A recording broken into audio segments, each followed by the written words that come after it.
علیکم ورحمۃ اللہ وبرکاتہ۔ بسم اللہ وبہ نستعین، اللہم صلی وسلم وبارک علی محمد وعلی آلہ وسلم۔ اعوذ باللہ من الشیطان الرجیم، اولئک حزب اللہ الا ان حزب اللہ هم المفلحون۔ رب اشرح لي صدري ويسر لي امري واحلل عقدة من لساني يفقهوا قولي۔ سبحانك لا علم لنا الا ما علمتنا انك انت العليم الحكيم۔ اللهم انفعني بما علمتني وعلمني ما ينفعني وزدني علما۔ عزیز القلب طلبہ گرامی، نہایت ہی مبارک حفل ہے کہ بعد ہم اللہ کی رضا کے لیے یہاں جمع ہوئے ہیں۔ اللہ ہمارا یہاں جمع ہونا اپنی بارگاہ میں قبول فرما لے۔ اہل حدیث عظمتوں کا استعارہ ہے۔ اللہ تعالی نے انہیں علم و نبوت کا وارث بنایا ہے۔ دین کی پاسبانی، دین کی حفاظت و صیانت ان کے ذمہ ہے، اور انہوں نے اپنی ذمہ داری بجا طور پر ادا کی ہے، اس میں ذرہ برابر بھی کوتاہی نہیں کی ہے۔ آج اگر ہمارے پاس دین اسلام اصلی حالت میں موجود ہے تو یہ اہل حدیث کی مرحوم منت ہے۔ ان کی جفاکشی، ان کی محنت، دن رات کی طرف و دو، حصول علم کے لیے ان کے اسباب اور حصول علم میں صعوبتیں برداشت کرنا، یہ ساری چیزیں ان کے حصہ میں آئیں، مگر انہوں نے کھندہ پیشانی سے ہر چیز کو برداشت کیا اور علم نبوت پر آنچ نہیں آنے دی۔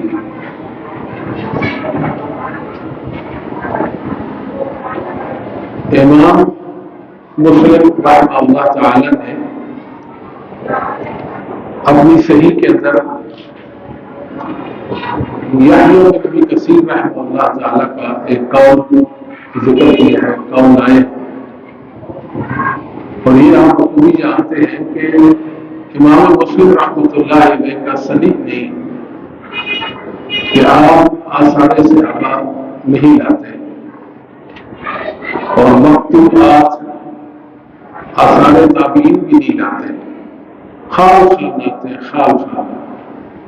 اور امام بخاری رحمۃ اللہ علیہ نے موقوفات و مکتوبات سے صحیح بخاری کو بھر دیا ہے۔ تو امام رحمۃ اللہ نے ایک لمبی حدیث ذکر کی، اس حدیث کے ذکر کرنے کے بعد امام یحییٰ بن ابی کثیر رحمہ اللہ تعالیٰ کا ایک قول نقل کیا، لا یستطاع العلم براحة الجسم، کہ سہل پسندی سے یہ تن آسانی سے علم حاصل نہیں ہوتا۔ یہ محدثین کی کاوش کوشش نہ دیکھیں، امام صاحب اپنی ترغیب دلانا چاہتے ہیں کہ یہ جو ایک طویل حدیث ہے، اس کے حصول کے لیے ہمیں طویل اسباب کرنے ہوئے، تب جا کر ہمیں یہ حدیث حاصل ہوئی، یہ بآسانی حدیث نہیں حاصل ہوگی۔ یا اس کا مطلب یہ ہے کہ حدیث تو آپ نے حاصل کر لی اور اپنی سند کے ساتھ آپ کو پیش کر دی ہے، یہ حدیث فقہ کا گنجینہ اور خزینہ ہے، تو لہذا اس سے آپ کو جو فقہی مسائل ہیں ان کا استنباط آپ نے کرنا ہے۔ تو یہ نام آسانی سے نہیں ہوگا، مشکل سے ہوگا۔ یہ ایک الگ موضوع ہے کہ محدثین نظام نے کس قدر حصول علم کے لیے کوششیں کاوشیں کی ہے۔ آپ نے تقدمۃ الجرح و تعدیل پڑھا ہوگا، جرح و تعدیل امام ابن ابی حاتم کا، کیا خوبصورت کتاب ہے تقدمہ، مقدمہ یا مقدمہ۔ تقریباً کہہ سکتے ہیں کہ 24 کے قریب ائمہ کے مسند حالات اس کے اندر موجود ہیں، اور سر فہرست امام مالک رحمۃ اللہ علیہ کی سوانح عمری یا آپ کے سوانح حیات ذکر ہوئی ہے۔ ویسے تو امام مالک رحمۃ اللہ علیہ کے مسند حالات بہت کم ملتے ہیں۔ امام شافعی رحمۃ اللہ علیہ پر ائمہ نے کتابیں لکھی، مثال امام ابن ابی حاتم نے کتاب لکھ دی، حافظ بیہقی نے کتاب لکھ دی، اور اس میں امام احمد بن حنبل کی بھی کتابیں لکھی گئی، مشہور کتاب اس میں حافظ ابن جوزی رحمۃ اللہ علیہ کی ہے، اور اسی طرح حافظ ابن کثیر رحمۃ اللہ علیہ نے البدایہ کے اندر ایک بیشتر مقدمہ امام صاحب کا ذکر کیا امام احمد بن حنبل رحمۃ اللہ۔ لیکن امام مالک رحمۃ اللہ علیہ کے حالات، مسند حالات بہت کم کتابوں میں ملتے ہیں، جن میں تقدمہ جرح و تعدیل بھی ہے، اور اس کو بار بار پڑھنا چاہیے اور سمجھنا چاہیے۔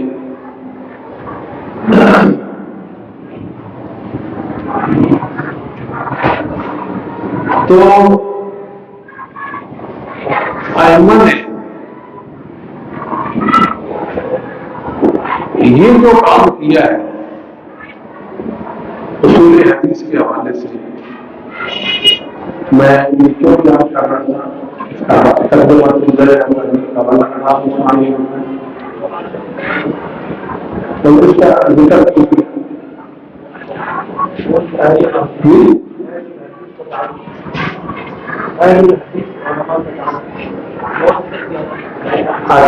ٹھیک ہے، شکریہ۔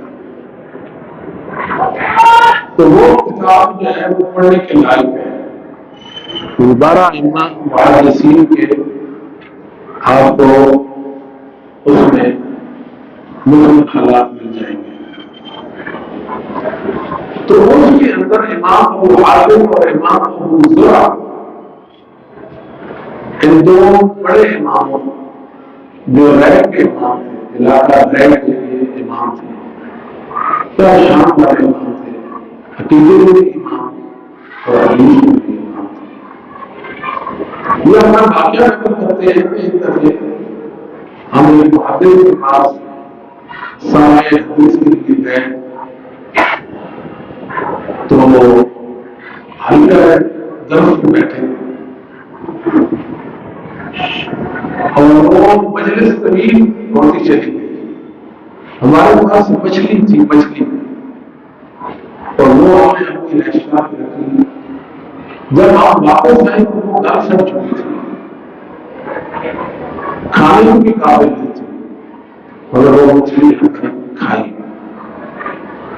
تو یہ محدثین نے اللہ کے راستے میں اصول علم کے لیے جو کوششیں کاوشیں قربانیاں دی، تب اللہ تعالیٰ نے ان کے خیال کو زمین پر باقی چھوڑا، ان کی کوشش کو، کاوش کو اور علم و عمل کو اللہ نے باقی چھوڑا۔ اس امام حاتم کہتے ہیں کہ ایک دفعہ سفر میں ظاہر ختم ہوا تو میں نے اپنے تن کے کپڑے بیچ کے لیے کچھ کھانے کے لیے حاصل کیا۔ اللہ ان کی کلو رابطے فرمائے، ہمارے دلوں میں ان کی محبت کو راسک کروا دے، ہم جیئیں محدثین نظام کی محبت بھی جیئیں۔ تو یہ خاص دور تھا محدثین نظام کا، وہ حقیقت کے رسول اللہ صلی اللہ علیہ وسلم کے تعبیر اور آپ کے وارثین تھے۔ اللہ تعالیٰ نے ان سے اپنے دین کے بننے کا کام دیا اور مبارک کوشش دی، اور محدثین کے علم کو اللہ تعالیٰ نے دنیا تک باقی رکھنا ہے. کیونکہ محدثین عظام اہل الحدیث انسانوں کی ضرورت ہے. جب تک کہ زمین پر انسان ہے اور خیر موجود ہے تو علم نبوت باقی رہے گا. جب علم نبوت باقی رہے گا تو محدثین کا ذکر خیر اور ان کی جو کوشش کاوش اور ان کی خدمات وہ بھی باقی رہے گی.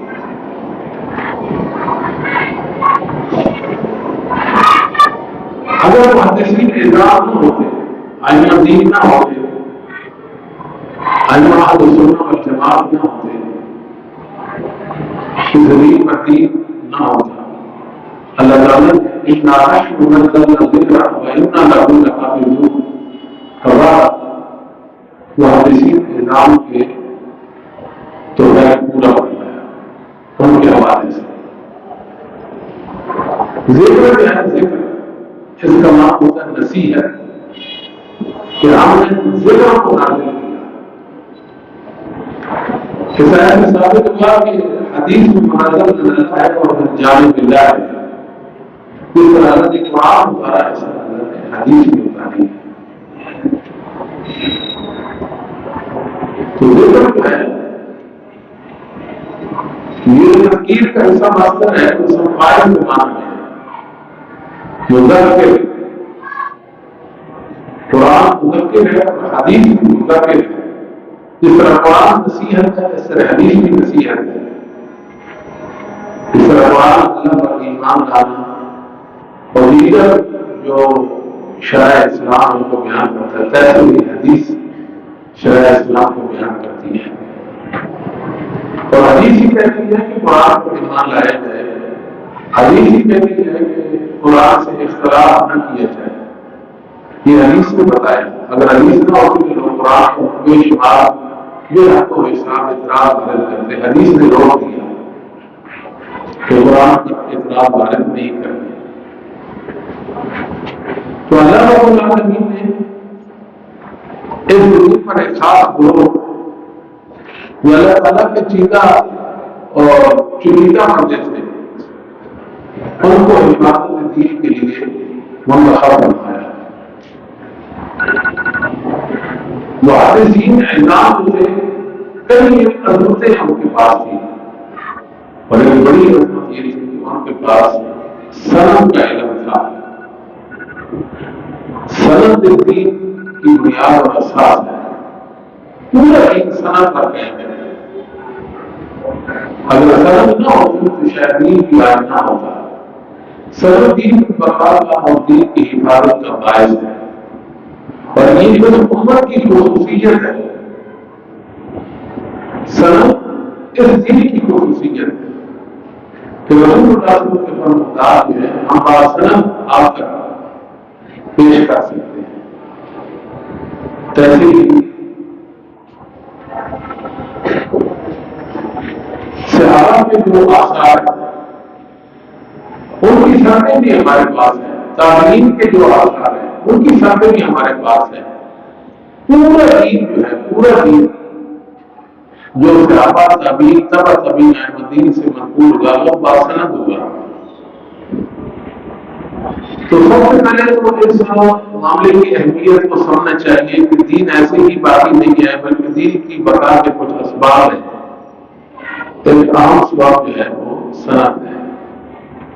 اور آپ اپنا ذوق بنائیں، اپنا شوق بنائیں. ہر انسان کے اندر کچھ صلاحیتیں ہوتی ہیں سوچنے سمجھنے کے حوالے سے. وہ اپنے تئیں فیصلہ کرنے کی پوزیشن میں ہوتا ہے کہ میں نے کیا کرنا ہے. اللہ نے مجھے یہ زندگی دی ہے اور زندگی سے میں نے کیسے فائدہ اٹھانا ہے. اور میں آپ کو افسوس کے ساتھ کہتا ہوں کہ جب ہمارے پاس عمر تھی اور صحت تھی ہمیں یہ نہیں پتا تھا ہم نے کیا کرنا ہے. جب عمر بھی نہ رہے گی اور صحت بھی نہ رہے گی پھر پتا چلا کہ ہم نے کیا کرنا تو کیا کرنا. آپ کو قسمت ہے، آپ کو بتانے والے ہیں، آپ کو سمجھانے والے ہیں، آپ کا ہاتھ پکڑنے والے ہیں کہ آپ نے کیا کرنا ہے.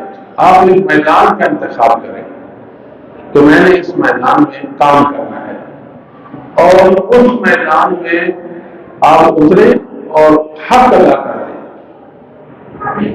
آپ نحو میں آتے ہیں، صرف میں آتے ہیں، حدیث میں آتے ہیں، تفسیر میں آتے ہیں، لغت میں آتے ہیں، جس بھی فن میں آپ آتے ہیں اس فن میں آپ کو مہارتیں تعلق حاصل ہونی چاہیے اور آپ اعتماد پر جیئیں.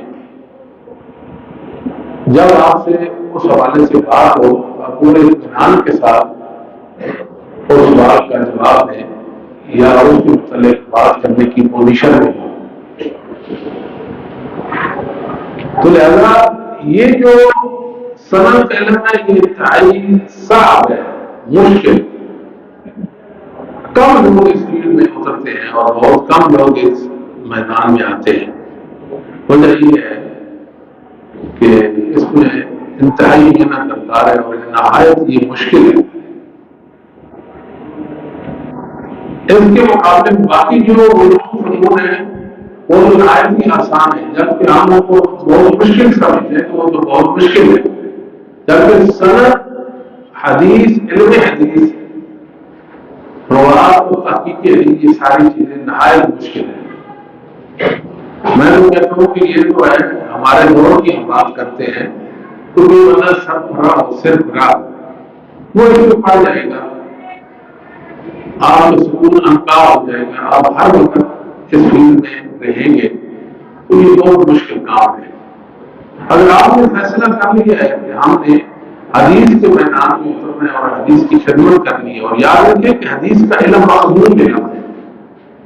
آپ اگر علم حدیث کی خدمت کرتے ہیں اللہ تعالیٰ آپ کو خادم حدیث بنائے تو آپ مضمون بن جائیں گے. آپ مضمون بن جائیں گے. آپ بند کمرے میں ہوں گے تو اللہ تعالیٰ آپ کو پوری دنیا کے سامنے لائیں گے. آپ کے علم سے لوگ مستفید ہوں گے، میرا مند ہوں گے. آپ کا نافع علم انسانوں کے لیے باعث ہدایت ہوگا. تو آپ صلاحیتوں والے ہیں تو آپ کو چاہیے کہ جس بھی آدمی کا انتخاب کرتے ہیں اس کا حق ادا کریں. اگر آپ اس حوالے سے آتے ہیں حدیث کے میدان میں اترتے ہیں تو محنت کی ضرورت ہے. اگر آپ محنت کر سکتے ہیں تو ٹھیک ہے، سال تسلی نہیں، سستی کاہلی نہیں، پھر توجہ جو ہے اسی طرف نہیں ہونی چاہیے. آپ کھانا بھی کھا رہے ہیں تو آپ کے دماغ میں ایک چیز چل رہی ہونی چاہیے. آپ سفر کر رہے ہیں، بیٹھے ہیں، کسی سے بات بھی کر رہے ہیں تو لگتا ہے کہ آپ سوچ رہے ہیں. جب تک یہ کیفیت نہیں آتی ہوتی اس وقت تک آپ اس بات کا کچھ نہیں کر سکتے. ساتھ ساتھ یہ بھی ہے کہ کم و کم 20 سال میں 20 سال بالکل لگاتار اس فن کی خدمت میں آپ گزاریں، تب جا کر کچھ کرنے کی آپ اہلیت پائیں گے. 20 سالوں کے بعد ماہر اساتذہ کی موجودگی میں آپ یہ علم سیکھیں گے، تحقیق کریں گے، گریں گے اٹھیں گے، گریں گے اٹھیں گے. ایک وقت آئے گا انشاءاللہ آپ قائم ہو جائیں گے، کھڑے ہو جائیں گے. اور اس میں اللہ تعالیٰ آپ کو بہت زیادہ سکون عطا فرمائیں گے. یقیناً رسول صلی اللہ علیہ وسلم کی حدیث کی خدمت ایک مثالی عمل ہے. شاید مجھ سے ایسی کوئی کوشش ہو جس انسان کو اللہ تعالیٰ یہ سادہ نصیب کر دے وہ خوش قسمت ہے. اور یہ بھی یاد رکھیں کہ سند پوری دین کے اساس ہے. سند کے بغیر کچھ نہیں کر سکتے. نہ ہمارے دین کی کسی ایک آیت کی تفسیر کر سکتے، نہ ہی ہم کسی فقہی مسئلہ میں تحقیق کر سکتے ہیں، کچھ بھی نہیں کر سکتے. لیکن آپ تفسیر میں جائیں گے تو تفصیلی روایات ہیں، تفصیلی اقوال ہیں مفسرین کے. جب وہ مسند اقوال ہوں گے تو ان کی تحقیق کرنی چاہیے.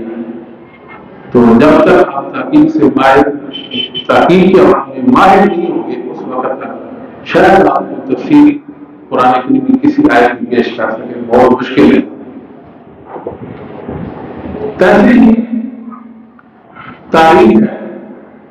تاریخ تو سمجھے کہ لکڑیوں کا ایک گٹھا ہے اور اندھیری رات ہے اور آپ لکڑیاں جمع کر رہے ہیں، ایسے ہی اٹھاتے اٹھاتے اس گڈھے کے پاس پہنچے، اس کو جو ہی ہاتھ ڈالا اس کے اندر اژدہا تھا، ایک بہت بڑا زہریلا وہ آپ کو ڈسے گا، جس کے پاس سند کا علم نہیں اور وہ تاریخ میں پڑا۔ ہمارے علم میں ایسا کوئی نہیں ہے جو بچ گیا ہو، کیوں خاص طبقہ نے تاریخ اپنا کردار ادا کیا۔ اگر سند نہیں ہے اور ایسے ہی اندر ہم چلتے جائیں گے تو پھر بڑا نقصان کر دیں گے، اور سب سے بڑا نقصان یہ ہوگا کہ صحابہ کرام رضوان اللہ علیہ مجمعین کے بارے میں آپ کے دل میں کوئی بات آ سکتی ہے۔ اس کی وجہ یہ ہے کہ آپ کے پاس سند کا علم نہیں ہوگا اور آپ تاریخ کو ڈسکس کریں گے، تاریخی واقعات اور تاریخی احوال میں پڑ جائیں گے تو آپ کے پاس سوجھ بوجھ ہی نہیں ہے، اور وہ جو زہریلا سانپ ہے، جو اژدہا ہے، اس کے زہر سے بچنے کا، اس کے ڈنگ سے بچنے کا آپ کے پاس کوئی سامان ہی نہیں ہے۔ بہت سارے لوگوں کو ہم نے دیکھا جو علامہ تھے، تاریخ میں ان کی دلچسپی تھی مگر سند کا علم ان کے پاس نہیں تھا، وہ تاریخ میں پڑھے، انہوں نے اپنا بھی نقصان کیا اور لوگوں کا بھی نقصان کیا۔ تو یہ بات مجھے سمجھ آ گئی کہ سند کے بغیر کوئی چارہ ہی نہیں ہے، اور خصوصاً اہل حدیث طلبہ کو چاہیے کہ وہ باہمت بنے، پورے جذبے کے ساتھ وہ آگے بڑھیں اور اپنا ایک مضبوط فیصلہ کریں کہ میں نے کیا کرنا ہے، میں نے تحقیقی میدان میں آنا ہے۔ اس کے بڑے فوائد ہیں انشاءاللہ۔ اگر کوئی بندہ حافظ قرآن ہو، اچھا عالم ہو، لغت عرب سے عربی ادب سے واقف ہو، نحو صرف میں اچھا ہو اور محنتی ہو اور اس میدان میں آ جائے، سبحان اللہ کیا بات ہے، بہت بڑی بات ہے۔ آپ ان سے اکثر بچے ساتھی، کیونکہ میں نفسیات کے حوالے سے بھی جانتا ہوں، صلاحیتوں والے ہیں، قابلیت، لیکن بات یہ ہے کہ ہمیں پتہ نہیں ہوتا کہ ہم نے کیا کرنا ہے، اور وہ آسانی اور صاف پسندی ہمارے اندر آ جاتی ہے۔ ہم سوچتے ہیں ٹھیک ہے، اس مدرسے سے مدرسہ نے کہا کہ آپ نے یہاں تدریس کا سلسلہ کرنا ہے یا کسی بڑی یونیورسٹی میں ہم داخلہ لے لیں گے، یہ اچھی بات ہے، لینا چاہیے، مگر وہاں بھی میں نے بعض طلبہ کو دیکھا اپنے آپ کو ضائع کر رہے ہیں، حتیٰ کہ مدینہ یونیورسٹی میں بعض طلبہ کو دیکھا وہ کام نہیں کرتے، بہت خال بچے ہوتے ہیں جو محنت کرتے ہیں اور وہ اچھا کام بھی کرتے ہیں، یہ نہیں کہ اچھا کام نہیں کرتے، اچھا کام بھی کرتے ہیں، لیکن یہ ہمارے یہاں جو سلسلہ ہے یہ مفقود ہو گیا، یعنی محنت والا سلسلہ ہمارے اندر نہیں رہا ہے۔ روز کچھ کرنے کے حوالے سے تو ہمارے اندر وہ چیز ہی نہیں ہے نا، ہم اس بات کے قائم ہو گئے ہیں، ہمیں پکا پکایا جانا وہ حاصل ہو جانا چاہیے، مل جانا چاہیے۔ ایک دوست کے ہاتھ جانا ہوا تو ان کا موقع میں نے دیکھا لائبریری، انہوں نے ایک کتاب مجھے عنایت کی، میں نے کہا کہ یہ جو ہماری اس کو بھی کھولیے، اس میں کیا کہتے ہیں، اصل علم تو اس میں ہے، میں نے کھولے جا، انہوں نے جب وہ الماری کھولی اوپر سے لے کر نیچے تک وہ خطبات ہی خطبات تھے، خطبات فنی خطیب ایشیا اس طرح کی چیزیں تھیں۔ میڈیا نے ہمیں بہت شروع کر دیا ہے، تکافل آ گیا، میڈیا بل واسطہ بلا واسطہ ہم پر اثر انداز ہو رہا ہے، تو فکروں کا لاؤ، ذمہ داری بھی ہم پر بھاری ہے، اور یہ ذمہ داری کو ہم نے نبھانا ہے اور اس طریقے آسان نبھانا ہے۔ لہذا آج سے آپ فیصلہ کریں تو میں نے کیا کرنا ہے، اگر آپ اس فیصلہ کرنے میں کامیاب ہو گئے تو یقیناً آپ نے بڑی کامیابی پا لی ہے، پھر آپ محنت میں لگے، کوشش میں لگے، اللہ تعالیٰ آپ کے لیے راستہ آسان کر دیں گے۔ تو جو سند ہے، سند تو اس کی اہمیت کو بھی آپ کو سننا چاہیے کہ کتنا اہم کام ہے. سند الحدیث یا اسناد الحدیث یا روات الحدیث یا رجال الحدیث یا طریق الحدیث، اس میں مہارت حاصل کرنی ہے. ٹھیک ہے، جب آپ اس میدان میں آئیں گے اور اللہ تعالیٰ سے دعا کریں گے اور تقویٰ و پرہیزگاری بھی اختیار کریں گے، اللہ کی خصوصی مدد جو ہے نا وہ آپ کے شامل حال ہو جائیں گے. جیسا کہ صحیح مسلم ہے، دجال کی صفات میں حدیث ہے، مکتوب بین عینیہ کافر یکرہ کل قاتل یکرہ کل مومن قاتل بغیر قاتل. یہاں پر ایک اور بات یہ رکھتا ہوں، بعض ہمارے بھائی ہیں حدیث پڑھتے ہیں اور مقام کہتے ہیں نا، یہ نہیں کہنا چاہیے، یہ تو تبدیل حدیث کے دور کی بات ہے نا، اور مقام بات سمجھ جاتی ہے کہ مجھے اور آپ کو اور مقام نہیں کہنا چاہیے نا، یہ رسول حدیث کی ایک بات ہے. تو میں حدیث پڑھوں گا اور مقام، یہ تو کوئی بات نہیں. کیا ہے یہ تو تبدیل حدیث سے متعلق تھا، اس وقت محدثین یہ کہتے تھا یہ بات کہنے کا حق. اور بات تو ایسے ہے کہ قرآن یاد میں جو مقام اللہ تبارک و تعالیٰ ایسا کہہ دیتے ہیں نا، یہ نہیں کہنا چاہیے. یکرہ کل مومن قاتل بغیر قاتل، کہ دجال کے ماتھے پر کافر لکھا ہوگا، کافر. ہر مومن خواہ وہ پڑھا لکھا ہے ہوگا یا نہیں ہوگا، لفظ کافر کو پڑھے گا، لفظ کافر کو پڑھ لے گا. اب کوئی مومن ہو اور ہم ادھر لکھے کافر یا کافر لکھتے اس کی بات، اسے کہ آپ اس کو پڑھیے، تو وہ کہتے ہیں کہ ہمارا لکیریں کھینچی گئی. ایسی ہو رہی ہم جب کسی زبان سے واقف نہیں ہوتے، مطلب چائنی زبان ہے آپ کے سامنے، یہ ہندی زبان لکھی ہوگا، آپ اس کو پڑھ لیں گے، نہیں پڑھیں گے نا اگر جانتے نہیں ہیں تو. آپ نہیں کہ ہمارا ایسے لکیریں کھینچی گئی، ایسے ہی ہے نا، ایک احساس نہیں ہے. تو اب اگر کہا جائے کسی مومن مسلمان کو کہ یہ کافر لکھا ہوا ہے اس کو پڑھیے، وہ نہیں پڑھ سکتا. مگر فتنے کے وقت جب دجال ظہور ہو جائے گا، اس کا دنیا میں آ جائے گا تو وہ اتنا عام ہو جائے گا، تو اگر مومن مسلمان جو ہے وہ کافر اس کے ماتھے پر جو لکھا ہوگا اسے پڑھ لے گا. آپ حیران ہوئیے کہ اب اگر آپ کسی کو کہتے ہیں کہ یہ لفظ پڑھے تو نہیں پڑھ سکتا، وہی لفظ اس وقت پڑھ لے گا جیسا کہ جو آپ نے فرما دیا. ایسا ہی ہے نا. تو شیخ الاسلام ابن تیمیہ رحمہ اللہ تعالیٰ اس بات لکھا اس حدیث کے ساتھ، فضل علی المؤمن یتبین له ما لا یتبین لغیرہ مناسیہ وینکشف له حال الکذاب بالبذاء من اللہ ورسولہ. یہ حدیث اس بات پر دلیل ہے اللہ مومن پر وہ کچھ کھولتا ہے جو دوسرے پر نہیں کھولتا. ایمان کے بلبوتے پر انسان بہت کچھ سیکھ سکتا ہے اور بہت سارا علم انسان پر جو ہے وہ کھلتا ہے ایمان کے بلبوتے پر. خاص فطروں کے وقت قرآن فرماتے ہیں وَيَنْكَشْفُ لَهُ حَالُ الْكَذَّابِ بِالْبَذَّاءِ إِلَى اللَّهِ وَرَسُولِهِ، کہ جو اللہ اور اس کے رسول پر جھوٹ مانتا ہے اللہ تعالیٰ اس کی حالت اس پر منکشف کر دیتے ہیں. یہاں رکنے کو آپ یاد رکھیے، یہ منکرین حدیث میں سے یہ بات بھائی بیٹھے ہیں.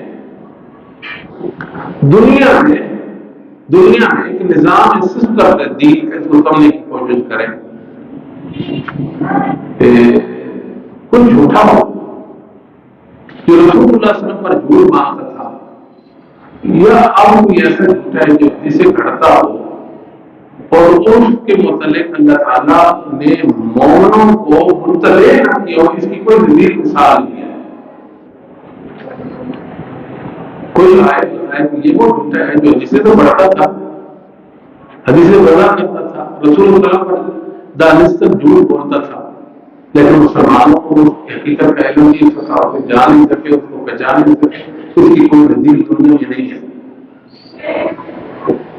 ایک نظام ہے جو اللہ کی حفاظت کے ساتھ یہ چلتا آ رہا ہے، اس میں کوئی خلل واقع نہیں کر سکتا، اور نہایت ہی مضبوط اور یہ ٹھوس نظام ہے. میں بات کرنے چلا ہوں کہ ایک راوی جو ثقہ ہو، دو محدثین نے بھی اس کو ضعیف نہیں کہا، اور ایک راوی جو ضعیف ہو، دو محدثین اسے ثقہ نہیں کہا. یہ بات اگر سمجھ آ جائے تو بہت بڑی بات ہے. الموتزہ کے اندر آپ نظامی رحمہ اللہ نے یہ بات ذکر کی ہے، تو آپ اس بات میں غور کریں گے انشاءاللہ. آپ اگر اس بات کی حقیقت ہے وہ کھلے آپ سمجھ جائیں گے. منکرین حدیث کو نہیں سمجھ سکتے، پوری زندگی اس بات کو نہیں سمجھ سکتے. یہ آپ نظامی کی بات ہے، کوئی ایسے انسان کی بات نہیں ہے. بات سمجھ جاتی ہے. تو میرے بھائیوں، آپ ایک فیصلہ کریں اور اللہ سے توفیق مانگے اور میدان میں اترے. اپنی منزل متعین کریں کہ میں نے وہاں پہنچنا ہے. اللہ رب العالمین آپ کے لیے آسانی پیدا فرما دیں گے. یہ علم، یہ ایمان وہ سہل آپ کو محسوس ہوگا. ہاں یہ ایک الگ ایشو ہے، مسئلہ ہے کہ اس میں محنت درکار ہوتی. سستی، کاہلی، ذرا سی غفلت اس بات میں نہیں چل سکتی. ذرا سی غفلت انسان وہ کہیں انسان پھسل جائے گا. پھر اس میں ہوشیار باش رہنا ہے. کہیں ایسا نہ ہو کہ انسان ذرا سی غفلت کرے اور اپنا بڑا نقصان کر دے اور لوگوں کا بھی بڑا نقصان کر دے.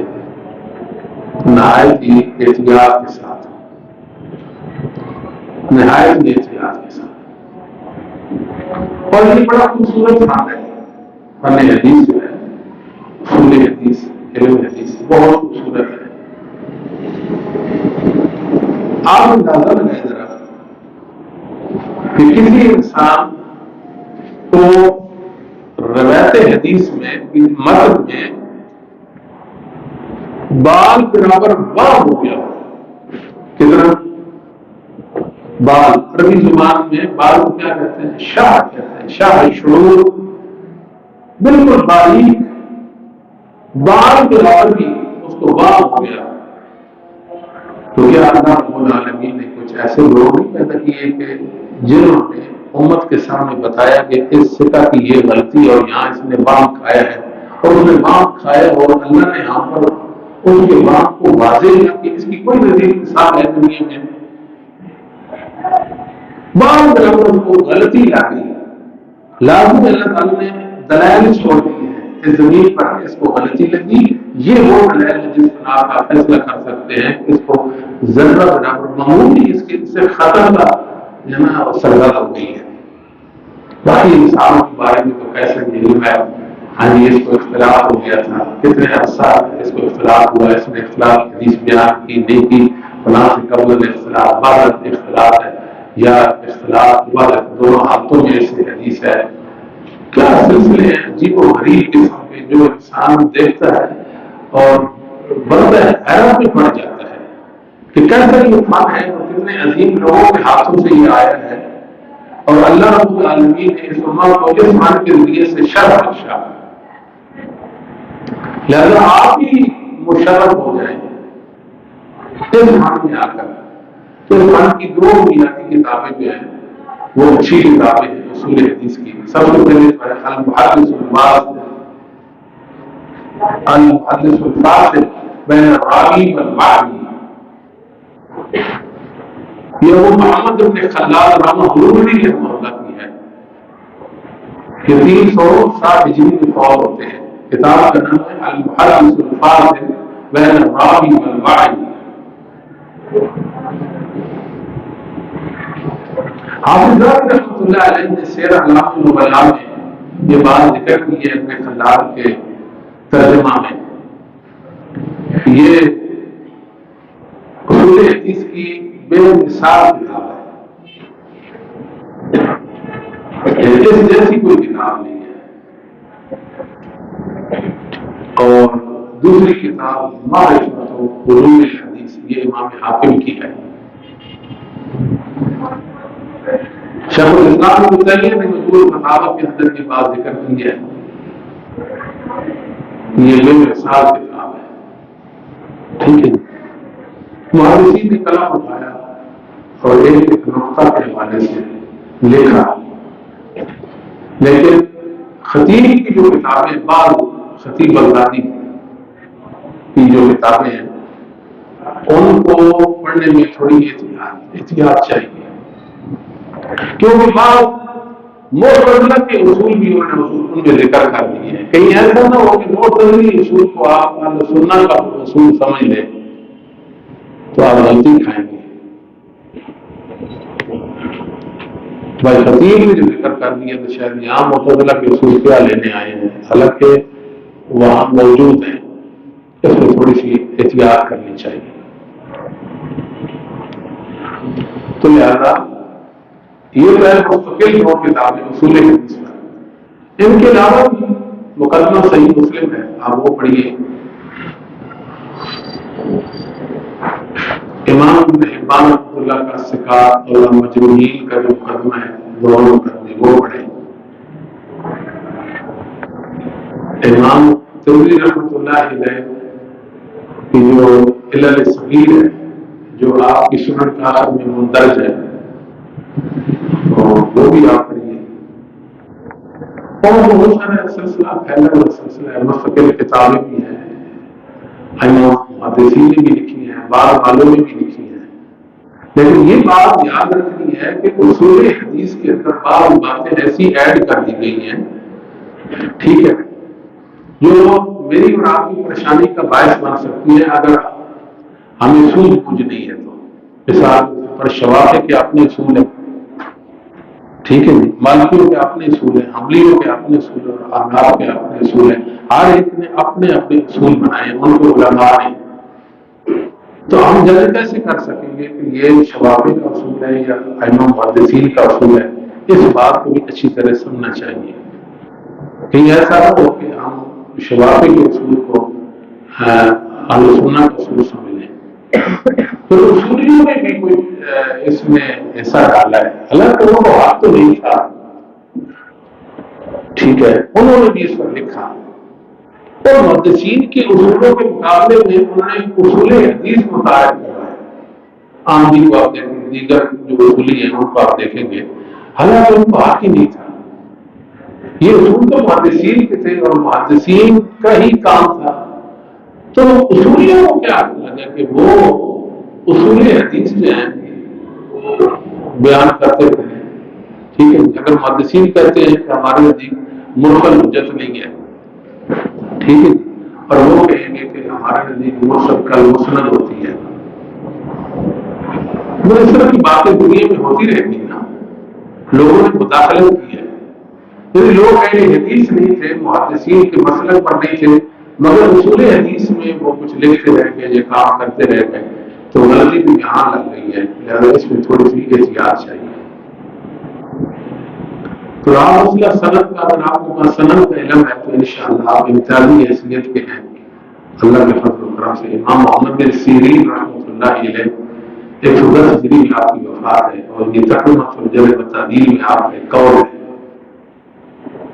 ان هذا الحديث دين فانظروا عمن تعبدون،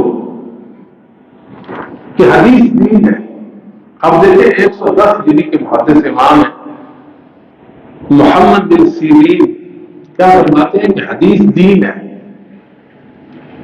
یہ منکرین حدیث کے منہ تو تماشا ہے نا، منہ پہ تو محدثین تو کہتے ہیں حدیث دین ہے، اور تم کہتے ہیں کہ حدیث دین نہیں، ہم تو محدثین کے ساتھ ہیں، ان کی بات مانیں گے، تمہاری بات کی کیا حیثیت ہے؟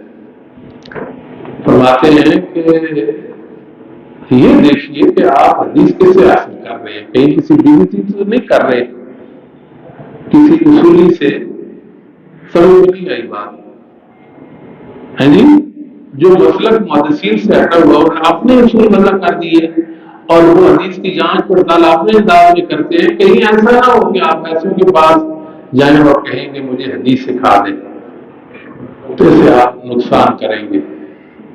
کتنی بڑی بات، زیرے کے انسان تھے اور خوبصورت بات آپ نے یہ فرمائی ہے۔ اس امام عبداللہ بن مبارک رحمہ اللہ 181 ہجری میں آپ کی وفات ہوئی ہے، اور بہت ساری کتابوں میں تقدمہ کے اندر بھی اور شرف و شامل حدیث اور دیگر مبارک حدیث میں بھی، بلکہ مقدمہ صحیح مسلم کے اندر بھی امام عبداللہ بن مبارک رحمۃ اللہ علیہ کا ایک نہایت خوبصورت قول موجود ہے۔ آپ فرماتے ہیں الاسناد من الدین ولولا الاسناد لقال من شاء ما شاء۔ سند دین ہے، سبحان اللہ، دین کے اساس اور بنیاد سند ہے۔ جس کے پاس سند کا علم نہیں اس کے پاس دین کا علم نہیں۔ اصل ہمارا کام جو ہے، توجہ فرمائیے، ہمارا کام علم کی تحقیق کرنا ہے۔ رب و یابس، ٹھیک ہے جی، ایسی لچڑی ہوئی پریشان کون کتابوں کو اٹھا کر لوگوں کے سامنے، یہ ملت کے سامنے پیش کرنا، یہ تو دین کی کوئی خدمت نہیں ہے۔ حقیقی خدمت یہ ہے کہ آپ علم کی تنقیح کریں، نیا خوبصورتی کے ساتھ آپ دین کا کام کریں۔ آپ کا کام دیکھنے کے بعد فوراً یقین سا پیدا ہو جائے کہ آپ مضبوط عالم ہیں، ٹھیک ہے جی۔ تو رسم و یابت سے ہوتا ہے نا، انسان کو پیچھے کر دیتا ہے، انسان تھک جاتا ہے نا، پھر کچھ نہیں کر سکتا۔ اگر علم کی تنقیح کرے گا، صحیح اور غلط، صحیح اور غلط، یہ صحیح اور سقیم فرق کر پائے گا تو یہ بہترین کام ہو جائے گا۔ تو امام عبداللہ بن مبارک فرماتے ہیں کہ سند دین ہے، اگر سند نہ ہوتی جو جس کی جی میں آتا کہتا رہتا۔ سند ایک لگام کا کام دیتی ہے، لگام، لگام ہر ایک بولنے کی اجازت نہیں دیتی کہ کوئی آئے اور بات کرے اور چلا جائے۔ محدثین کے ہاتھ، محدثین جتنا دین روایت کی ہے، محدثین کی کتابوں میں جتنا علم موجود ہے، رسول اللہ سے منقول ہے علم، یا صحابہ سے علم منقول ہے، یا تابعین سے ہے، وہ بات سند ہے۔ تو لہذا اتنا بڑا شرم، اتنی بڑی قوت اور طاقت ہمارے پاس موجود ہے، اور ہم کمزور ہونے بیٹھے ہیں، کمزور، لگتا ہے شاید ہم کچھ نہیں کر پائیں گے۔ نہیں، ہم تو بہت کچھ کر سکتے ہیں، اللہ نے ہمیں صلاحیتوں والا بنایا ہے۔ ہاں، حوصلہ کی ضرورت ہے، قوت ارادی ہونی چاہیے انسان کے کہ میں یہ کر سکتا ہوں، کر سکتا ہوں۔ اور یہ بات یاد رکھیں، ہم ہمیشہ اپنے بھائیوں کو کہتے ہیں، تلقین کرتے ہیں کہ آپ نے اندر خود اعتمادی پیدا کریں۔ خود اعتمادی کے بغیر انسان جی نہیں سکتا۔ جس میں خود اعتمادی نہیں بنا، وہ بھی عالم ہے بیچارہ جی، کیا کہتے ہیں، کوئی بات کرنے کی پوزیشن میں نہیں ہے، گھبراتا ہے، ڈرتا ہے۔ ایک بات کر دیکھا وہ 10 کیوں ایسے ہیں جنہوں نے اس کے برخلاف بات کر رکھی ہے، اب میں جاؤں تو کہاں جاؤں، کیا کروں میں، مجھے آپ کیا کرنا چاہیے۔ تحقیق میں دیکھیں کہ مثال کے طور پر پیروں کا اختلاف ہو جاتا ہے، امام بخاری کچھ فرماتے ہیں، احمد بن حنبل کچھ فرماتے ہیں۔ اب وہ اس پوزیشن میں نہیں ہے کہ اس اختلاف سے کیسے نکلے، بات سمجھاتی ہے۔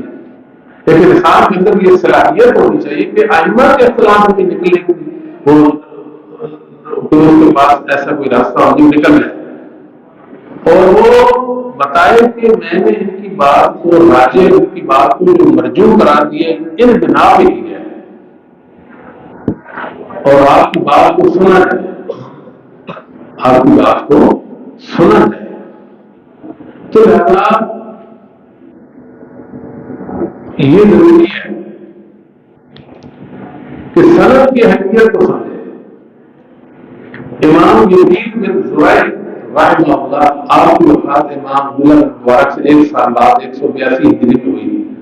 آپ کا فرمان ہے لکل دین فرسان، اور فرسان بہت دین اصحاب الاسالیب، ہر دین کے شاہ سوار ہوتے ہیں۔ دین محمد کے شاہ سوار سندوں والے تھے، محدثین اعظام تھے۔ محدثین نے جو علم پیش کیا وہ سندوں والا علم تھا۔ آج محدثین پر کوئی بندہ کوئی سنوائی نہیں کر سکتا، اعتراض نہیں کر سکتا کہ ویسی انہوں نے ایسی سندیں جمع کر دی ہیں، ایسی متون ذکر کر دیے ہیں، نہیں، بالکل نہیں. انہوں نے علم دین کی وجہ پر خدمت کی ہے اور اللہ کو خدمت کی ہے. بعض لوگوں ہم نے سنا مثال حافظ ذکی رحمۃ اللہ علیہ کی کتابوں پہ اعتراض کرتے ہیں، دلائل النبوہ میں ایسی روایتیں ہیں، فلاں کتاب میں ایسی روایتیں، فلاں کیسی ہیں، اس سے امام ذکی کو کیا لگے. حافظ ذکی رحمۃ اللہ علیہ نے اپنی سند کے ساتھ روایت ذکر کر دی ہے، بعض پر حکم لگا دیا، بعض پہ نہیں لگایا اور علم والوں پر چھوڑ دیا کہ ہمارا کام تھا سندوں کو جمع کرنا، ہم اور برآ ہو گئے اپنی ذمہ داری سے. اب آپ کا کام اس کی تحقیق کریں اور امت کے سامنے صحیح علم ہے وہ پیش کریں. تو امام ذکی پر بھی کون سا اعتراض بنتا ہے یا امام طبرانی پر کون سا اعتراض بنتا ہے؟ کوئی اعتراض نہیں بنتا. ان کا وہ کام تھا سند ذکر کرنا اور انہوں نے سند ذکر کر دی ہے. یہ بات علوم الحدیث کے اندر امام حاکم نے واقعہ لکھا اپنے استاد ابو بکر احمد بن اسحاق الفقی رحمہ اللہ تعالیٰ کا. آپ وہ کہتے ہیں کہ ہمارے شہر میں تھے، وہ ایک بدعتی شخص سے مناظرہ کر رہے تھے اور دوران مناظرہ ہمارے استاد جی نے اپنی دلیل کہا کہ حدثنا فلاں، مطلب اپنی سند پیش کرنے لگے کہ دلیل جو ہے یہ سند پر مشتمل ہے. اس نے کہا دع ما حدثنا الا ما حدثنا، یہ جو ہے سند کا سلسلہ جہاں سے سند شروع ہوتی ہے حدثنا حدثنا جہاں اینڈ ہوتا ہے یہ ختم کریں، آگے مجھے بیان کریں. فرمایا کون یا آپ کا دین پر کیا اعتماد اور آپ کو دین سے کیا لگے کہ آپ سند کو منکر ہیں. ہمارے علماء نے بتایا ہمیں کہ یہ تو دین کا کام بغیر سند کے ایسی ہے جیسے بندہ کسی بلندی پر چڑھنا چاہتا ہے کہ میں بلندی پہ چڑھوں، کیسے چڑھے گا؟ اس کے پاس سیڑھی بھی نہیں ہے، سیڑھی بھی نہیں ہے اور وہ بلندی پہ چڑھنا بھی چاہتا ہے تو کیسے چڑھے گا؟ اختصار کے ساتھ اس طرح اسحاق بن نبی فروا، اسحاق بن نبی فروا ایک مطلوب راوی ہے.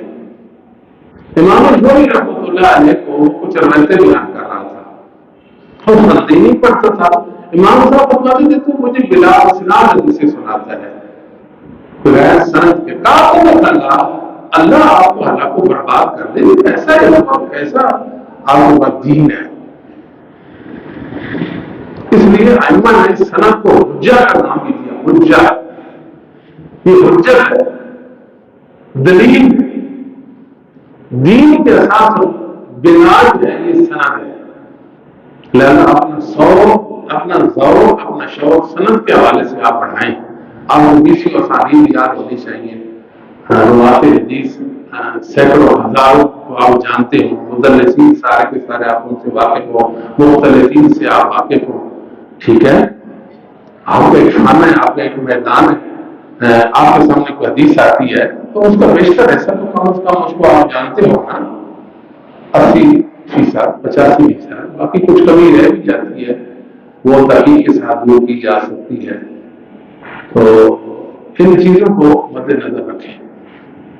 ہمارے ائمہ جو تھے اللہ رب العالمین نے کیا شان والا ان کو بنایا تھا کہ خاص ذوق کے وہ مالک تھے. مثال کے طور پر امام ابو العباس محمد بن اسحاق السراج المتوفى 313 ہجری تاریخ دمشق کے اندر ایک قول ہے. امام بخاری کو محمد بن کرام نے خط لکھا اور خط میں چند حدیثیں درج کی اور ان حدیثوں کی وہ تحقیق چاہتا تھا کہ سفیان کو گیا نا امیر سوری عن سالم عن ابی قال رسول اللہ صلی اللہ علیہ وسلم الایمان یزید ولا ینقص. ایک روایت یہ تھی. دوسری امام الزہری عن سالم بن ابی ان نبی صلی اللہ علیہ وسلم الایمان لا یزید ولا ینقص. امام بخاری نے ایسے خط کھولا. اب دیکھیں سند ائمہ پر مشتمل ہے، سند ائمہ پر مشتمل ہے. امام بخاری من حدث بهذا استوجب الزرع الشدید الحبس الطویل. دیکھیں امام بخاری کتنے سیدھے تھے.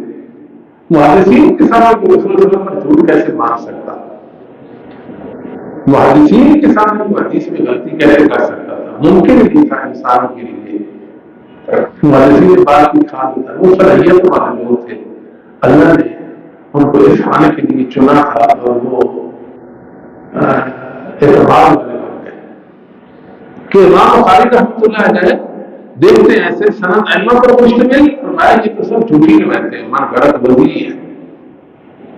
تو اہل حدیث کے پاس سند کا اعزاز ہے، کہ اللہ کا بڑا ہم پر فضل ہے۔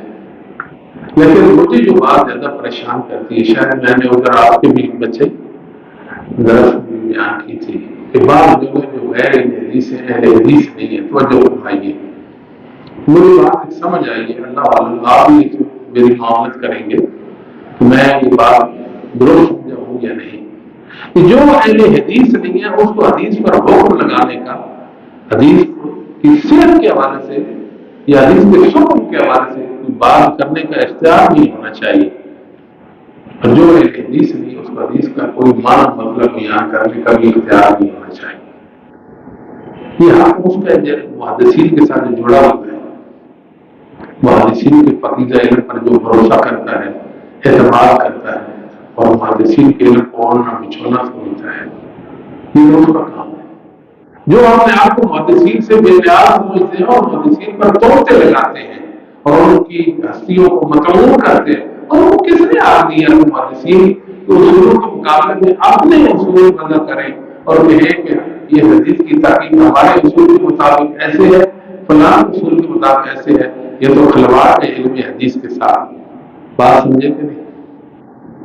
یہ امت میں فتنہ گری اس لیے آئی ہے نا، بڑی پریشانی اس وجہ سے واقع ہو گئی ہے کہ لوگوں نے، اہل حدیث نے سستی کا مظاہرہ کیا اور لوگوں کو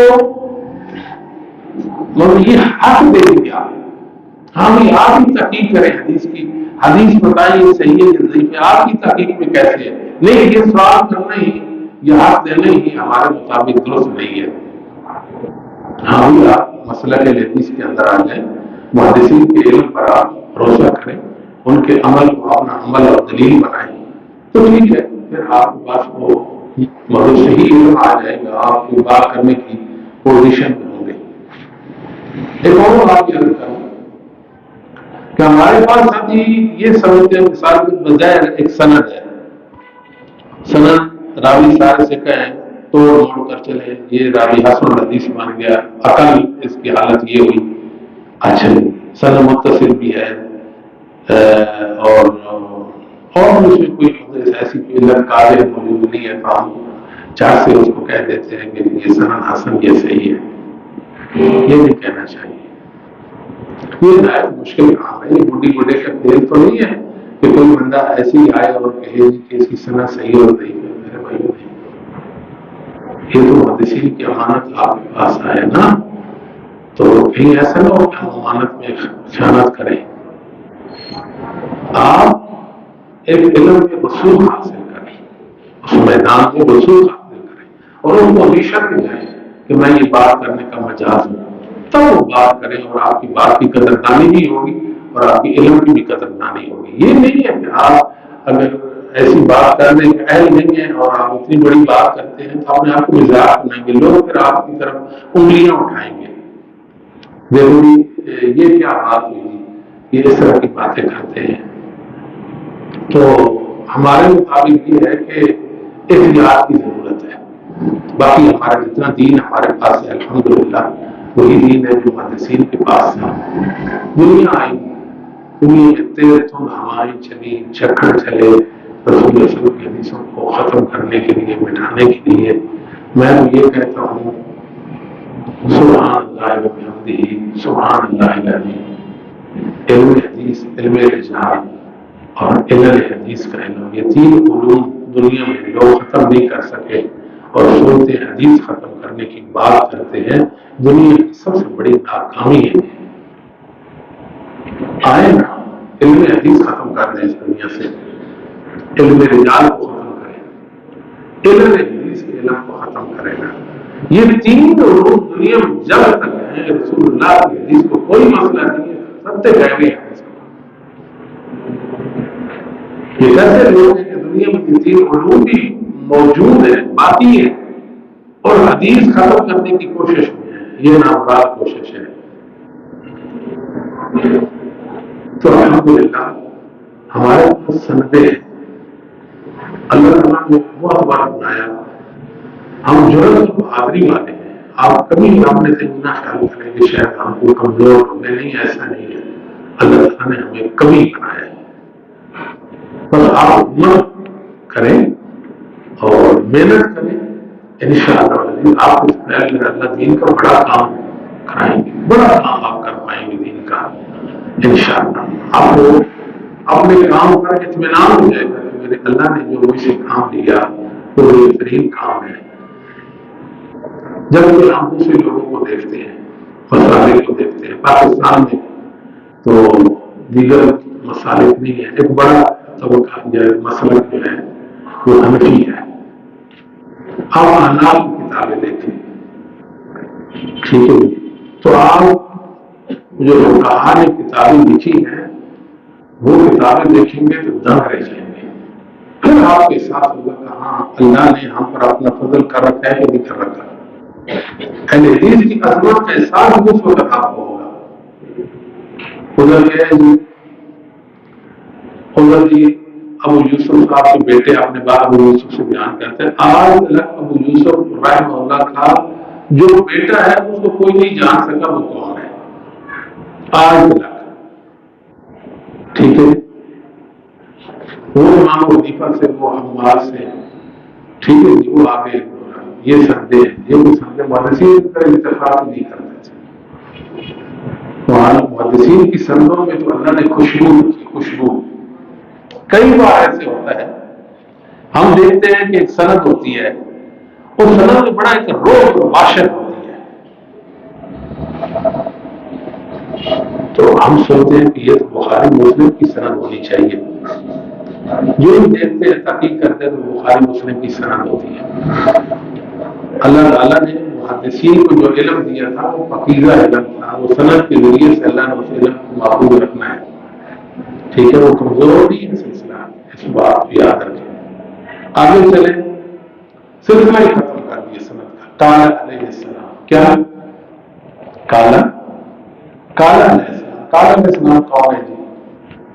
سمجھاتی ہیں علامہ عبدالعی لکھنوی رحمہ اللہ تعالیٰ سر پکڑ کر بیٹھ گئے کہ اجل علماء میں سے ہیں صاحب ہدایت، مگر کتاب کو انہوں نے غریب اور ضعیف حدیثوں سے پڑھ لیا۔ علامہ عینی گلے کرتے ہیں، اتنے بڑے ہیں اور سند نہیں ذکر کی، اور لوگ بغیر سند کی ان کی روایتوں کو آگے بیان کرتے پھرتے ہیں۔ علامہ ذیلی آئے، انہوں نے نشر و رائے لکھی تو لفظ غریب لکھا، جو روایت کی سند ان کو نہیں مل سکی تو کیا لکھا؟ غریب لکھا۔ تو لوگ غریب کے لفظ کو نہیں سمجھ پائے، تو غریب کا کیا ہونا ہے، سمجھ آتی ہے؟ خوش ہو رہے ہیں کہ ہدایت میں حدیث آتی ہے کالا علیہ السلام، کالا علیہ السلام۔ آئے ابن حجر انہوں نے الدرایہ لکھی، یعنی نصف رایہ کا خلاصہ لکھا، اس میں لکھا کہ لم اجد، پھر پتہ چلا کوئی ٹھکانے آئی کہ غریب وانا لم اجد ہو، میں نے اس روایت کی سند سے ہی مطلع نہیں ہو سکا۔ مجھے ایک بندے نے کہا مولانا محمد جوناگڑھی رحمۃ اللہ علیہ نے اپنی فلاں کتاب میں ایک روایت ذکر کی ہے جس کی سند نہیں ہے، بل نبی کا علم میں اس وقت زیادہ اسباب نہیں تھے، علم کے اسباب کی بات ہو رہی ہے، تو محدثین یا ہمارے علماء اور جو کہ وہ مشکات المصابیح پہ اتفاق کر لیتے تھے، اس طرح چند اور کتابیں تھیں ان پر اتفاق کرتے تھے، تو سندوں والی کتابوں پر ان کی دسترس کم تھی، سمجھ آتی بات۔ محدث محمد عبد الرحمن والدوری رحمۃ اللہ علیہ نے القول فیما یتعلق بتکبیرات العید کتاب لکھی اور کہا کہ میرے پاس قرآن یقین نہیں ہے، لیکن اس کو وجود اللہ نے ان کو مبارک بنایا ہوا تھا، محدثین کے برکت سے فیضیاب ہوتے تھے اور ان کے علم سے فیضیاب ہوتے تھے۔ تو انہوں نے کہا کہ محمد جوناگڑھی نے اپنی کتاب کے اندر ایک روایت لکھی جس کی سند کوئی نہیں ہے، تو یہ تو پریشانی میری بات تھی، واقعی میری کتاب میں سند ہے اور کتاب ہے اور روایت اور اس میں سند نہیں ہے، تو پریشانی تو ہے نا اس میں۔ میں نے بھی چیک کی، سند تو نہیں مل سکی، تو اس کے بعد میں نے ہدایہ پہ کام کیا۔ کیا کہتے ہیں؟ ہدایہ پر کام کیا۔ ہدایہ کی روایات وہ سروپر روایات ہیں جن کا کوئی سر پیڑ نہیں ہے، 300 کے قریب روایتیں میں نے جمع کر دی کہ دنیا جہان میں جو ہدایت میں تو ہیں مگر ان کی سند نہیں ہے۔ میں اگر ہوتے پھرتے ہیں جمعہ بڑی رحمت اللہ ہے تو آئے آپ مل کر ہم کچھ کرتے ہیں، آپ ادھر پوری ڈالتے ہیں، آپ ادھر پوری ڈالیں، یہی ہے۔ یعنی آپ کی موت پر کتابوں کتنی ایسی باتیں ہیں بے سروپا ان پر دین کی بنیاد ڈالتی ہے، ساتھ میں کچھ ثابت ہی نہیں ہے، کچھ ثابت نہیں ہے، مضبوط نہیں ہے، سند تو بڑی دور کی بات ہے نا۔ اس لیے ہمارے علماء کہتے ہیں اہل بدعت کا دین سند سے عاری دین ہوتا ہے۔ جب کوئی بدعتی آپ سے بات کرے، کوئی روایت پیش کرے، فوراً آپ اسے سند کا مطالبہ کریں، امن ہاضا، یہ بتاؤ کہ یہ روایت کس نے کی ہے، ٹھیک ہے؟ اور ہم کسی کا بوجھ اپنے آپ پر لاد لیتے ہیں اور بوجھ اٹھا لیتے ہیں، ہم کہتے ہیں اس کی سند نہیں ہے، یہ فلاں ہوگی، اس کے اندر ضعیف ہے، تو یہ بات ہمیں کرنے کی ضرورت ہی کیا ہے؟ کیا کرنے؟ دوسرے کو بھی کوشش محنت کرنے دیں نا، آپ اس کو بھی اس طرف لائیں، اس کو کہیں بھائی آپ اس کی سند پیش کریں، سند گرامیوں کی پھر تحقیق پیش کریں، تو آپ اپنی دلیل کے طور پر اس کو پیش کر رہے ہیں۔ پہلی بات ہے کہ آپ حدیث پیش کرنے کی ضرورت نہیں ہے، دوسری بات یہ ہے کہ جو حدیث آپ نے پیش کی تھی سند پیش کر دیں۔ ایسے جب آپ ایسا کرتے نہیں ہیں تو سند نہ ہو کر ہمارے پاس پھر دین مشکوک ہو جاتا ہے، دین مشکوک ہے نا بغیر سند کے۔ اگر معلومات ناقص ہے تو پھر بھی دین مشکوک ہے۔ میں آپ کو اس کی مثال دیتا ہوں، بخاری مسلم کی حدیث ہے، نبی کریم صلی اللہ علیہ وسلم کی صاحبزادی سیدہ زینب جب فوت میں تھی تو آپ نے فرمایا تھا کہ ان کے بالوں کی 3 مینڈیاں کریں اور تینوں مینڈیاں جو ہیں وہ سامنے وہ کیا کریں پیچھے ڈال دیں، کیا ڈال دیں؟ پیچھے ڈال دیں، یہ فرمایا نا بخاری مسلم کے اندر حدیث ہے، 3 مینڈیاں کریں اور وہ تینوں کو پیچھے ڈال دیں۔ اچھا جی، اب یہ حدیث آ گئی۔ اب درس ترتی یہاں سے ایک کتاب کراچی سے چھپی، علامہ تقی صاحب کی ہے، اس میں لکھتے ہیں رومیتیہ نے یہ سارا کام اپنی طرف سے کیا۔ کیا لگتا نہیں ہے کہ رسول اللہ ان کو کہا کہ 3 مینڈیاں کر دیں؟ تو صحیح ابن حبان کے اندر وہ جو طبرانی کے اندر ہے اللہ، ٹھیک ہے جی، سلام نبی پاک نے ان کو حکم دیا کہ آپ نے ان کی 3 مینڈیاں کرنی ہیں، تینوں کو پیچھے ڈالنا ہے۔ وہ کہتے نہیں ہماری فکر میں ہے 2 مینڈیاں ہوں گی وہ آگے ڈالیں گے۔ صحیح، ایک تو سند کا علم ہی نہیں ہے اور دوسری معلومات ہی ناقص ہے، تو دین میں بات کریں گے تو نقصان کر دیں گے، سنت کی خلاف ورزی اور حدیث کی خلاف ورزی ایسے لازم آ جائے گی نا۔ مثال کے طور پر ہمارے بھائی ہیں، وضو کرتے وقت وہ گردن کا مسح کرتے ہیں، ایسے گردن کے پہلو کا مسح کرتے ہیں، تو آپ ان کو کہ اس میں کوئی جھوٹی روایت پیش کریں جو سند سے بالکل عاری ہو، بغیر سند کے کوئی ایک روایت ہمیں پیش کر دیں، وہ آپ کو نہیں پیش کر سکتا۔ جیسے سیدہ صاحب کرتے ہیں کہ ابو رسول کے دائیں طرف سلام پھیرتے تھے، وہ 2 سجدے کرتے ہیں اور پھر پورا تشہد پڑھنے کے بعد سلام پھیرتے ہیں، ایسا ہوتا ہے کہ نہیں ہوتا؟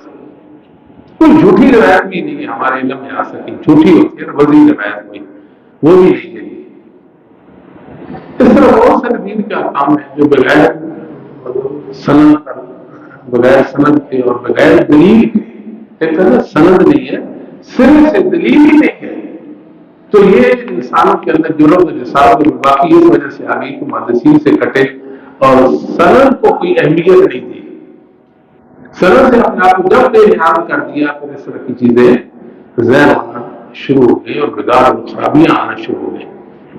ٹھیک ہے، مثال کے طور پر روزہ رکھتے ہیں نا، روزہ رکھتے وقت نیت کی جاتی ہے، نیت کے الفاظ ذکر کی، واپس سومی دن نہ بھائی تمہیں اشارہ کیا مطلب؟ آنے والے کل کے روزے کی نیت ابھی میں کر رہا ہوں، یہ مطلب اس کا بنتا ہے، سمجھائیے؟ ابھی یہ کہاں سے آپ نے لے لیا؟ آپ کو کوئی نہیں بتائے گا کہاں سے لے لیا۔ سلام پھیرتے ہیں اللہ اکبر، یہ بخاری مسلم کی حدیث ہے، عبداللہ بن عباس رضی اللہ تعالیٰ عنہما سے نبی کریم صلی اللہ علیہ وسلم جب سلام پھیرتے تو بے وادی آپ اللہ فرماتے ہیں معلوم ہو جاتا کہ آپ نے نماز کا اختتام کر لیا ہے. یہ کیا کرتے ہیں؟ لا الہ الا اللہ کا ذکر کرتے ہیں. یہ بھی اللہ کا ذکر ہی ہے، بے شک اللہ کا ذکر ہے، مگر محمد صلی اللہ علیہ وسلم نے اس موقع پہ کیا ذکر کیا تھا؟ تو انسان کے اندر حلم و اطلاع کی گر جاتی رہتی ہے. جب سند کا علم نہ ہو تو اللہ تعالیٰ سے آپ دعا کریں، میرے لیے بھی آپ کے لیے بھی اللہ تعالیٰ ہمیں وجاہت اور دین کی خدمت کی توفیق دے، ہمارے اندر وہ صلاحیت پیدا ہو جائے جس صلاحیت کی بنا پہ ہم دین کا بڑا کام کر سکیں. جی کسی بھائی کا کوئی سوال ہے تو کریں. بیٹا آپ کی ٹانگ کا کیا حال ہے؟ ٹھیک ہے جی سوال.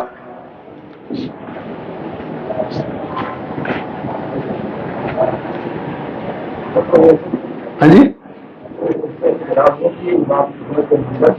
علی کیا کہتے ہیں؟ شافعی مسلک اور حنبلی مسلک، کیا ان کا بخاری شریف سے کوئی صداقت کوئی حدیث وغیرہ ہے؟ کیا کہتے ہیں؟ حنبلی جی آپ فرمائیے. حنبلی مسلک، شافعی مسلک اور دیگر جو میرے بھائی سمپل سی بات ہے، سنیں ایک توجہ دیں. کہتے ہیں کہ وہ حنبلی اسی پیچھے کیوں بیٹھے ہو؟ اچھا جی حنبلی مسلک پتنی شافعی مسلک. اس کا بخاری شریف کا ذکر احادیث. اچھا ذکر حدیث میں سادی سی بات یاد رکھیں. توجہ، امام شافعی، امام احمد بن حنبل، امام مالک، یہ تین ائمہ ایک تھے.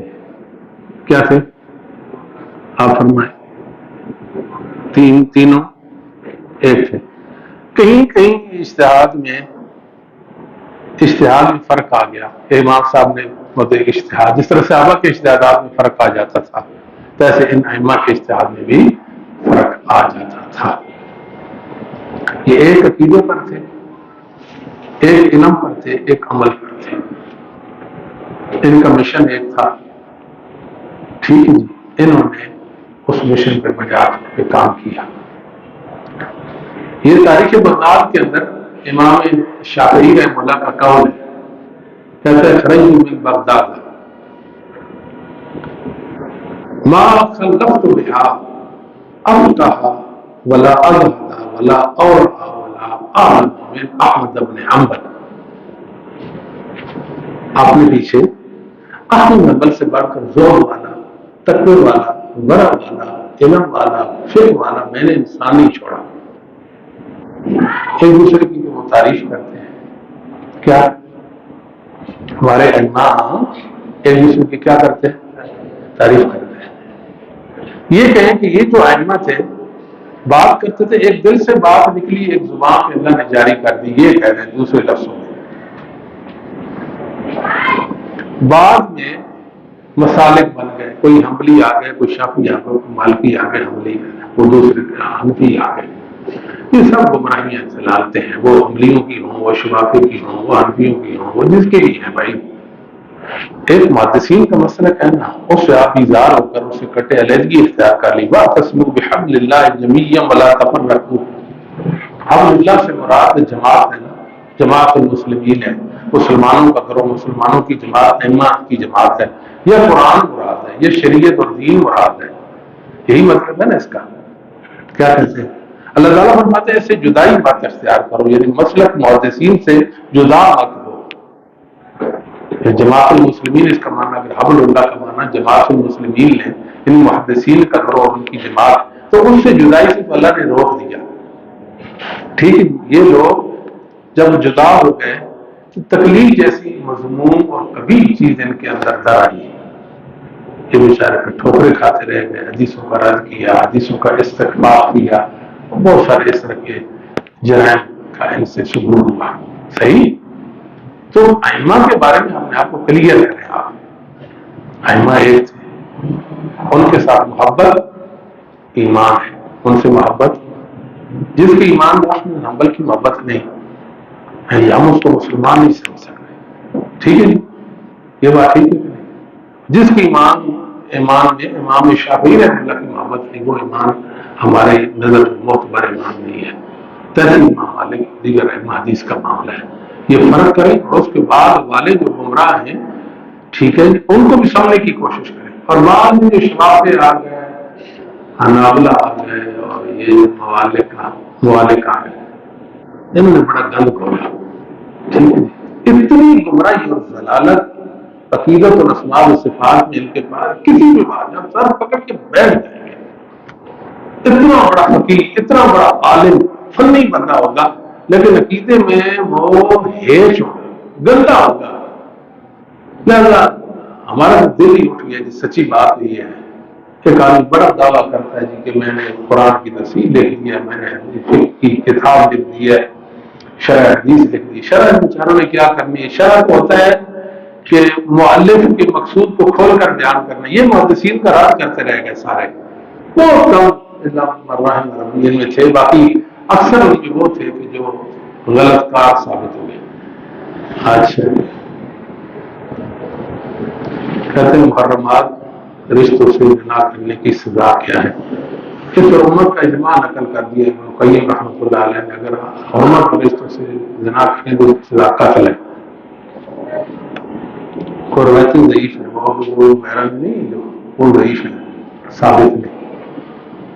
اچھا، طلاق ثلاثہ کے متعلق اچھا جی ہم نے موقف کی وضاحت کریں. نکاح کے بارے میں اسے پوچھا کریں، طلاق کے بارے میں پوچھا کریں. آپ کے اوپر اعتراض کیا جاتا ہے کہ آپ فرماتے ہیں صحابہ کرام آپس میں لڑائی یا ایک دوسرے کو گالیں دے، ہاں لڑیں یا ایک دوسرے کو گالیاں دے تو کوئی حرج نہیں. اس اعتراض کی وضاحت کریں. استغفر اللہ، میں تو صحابہ سے اللہ کی توفیق سے محبت کرتا ہوں، ٹھیک ہے. ہم یہ ضرور ہے کہ صحابہ کی باہم جو بیٹا صحابہ کی جو باہم لڑائیاں ہوئی، اللہ کو پتہ تھا، رسول صلی اللہ علیہ وسلم کے علم میں تھا کہ آپس میں لڑ پڑیں گے. ان میں اہل سنہ کا جو عقیدہ ہے مشاجرات صحابہ کے حوالے سے ہم اس پر ہیں. حکم والے استغفار میں زبان بندی اور ان کے لیے استغفار، ٹھیک ہے. آپس میں لڑ پڑے، اللہ نے ان کو معاف کر دیا، مگر ہمیں طرفداریاں نہیں کرنی چاہیے. ہم یہ کہتے ہیں ہمیں طرفداریاں نہیں کرنی چاہیے. باقی فلاں سے کیوں لڑا؟ کیونکہ اللہ کو پتہ لڑ پڑیں گے، اللہ نے ان کو معاف ہی کر دیا، ہم کو آج ان کو رنگیز رہے ہیں تو فائدہ کیا ہے اس کا؟ نقصان کی بات ہے نا، یہ بات سمجھنی چاہیے. باقی لڑائیاں صحابہ میں ہوئی تو صحابہ نے اس کو قتل کرنا تھا تو قتل کر دیے، مثال کو اللہ نے ان کو معاف کر دیا. ابھی دیکھیں صحابہ ہی لڑے تھے، یا تو کہ صحابہ تابعین لڑے تھے، ایسا تو نہیں صحابہ لڑے تھے نا، تو قتل بھی ان سے کو صحابہ نہیں کرنا تھا. اس میں کیا مسئلہ کسی کے لیے؟ کوئی ہے تو بتائے. باقی گالی کا لفظ ہے، صحابہ ان سے کو گالیاں تو نہیں دیتے تھے، ٹھیک ہے. سب کا لفظ ہے، سب کا جو لفظ ہے سیاق کے مطابق اس کا معنی لیا جائے گا کہ اس سیاق میں یہاں سب کیا معنی اس کا ہونا چاہیے. ہر جگہ سب کا معنی گالی نہیں، جو گالی دیتا ہے وہ جاہل ہے، جاہل، اس کو علم عین بھی نصیب نہیں ہوا، بھی نام بھی باقی ہے، ٹھیک ہے. تو لہذا ہمیں ہمارے بارے میں کلیئر ہونا چاہیے سارا معاملہ. میں اجمالاً و تفصیلاً میں مر بھی جاؤں، آپ کو کسی کو موقع ملے میری قبر پر حاضری کا تو کہیں کہ اللہ میں گواہی دیتا ہوں اجمالاً و تفصیلاً جو اہل سنت کا عقیدہ میرے علم میں آ گیا اور نہیں آ سکتا وہ بھی میرا ہی عقیدہ ہے، ٹھیک ہے. اہل سنت سے منحرف نہیں ہے، ٹھیک ہے. ہاں جی،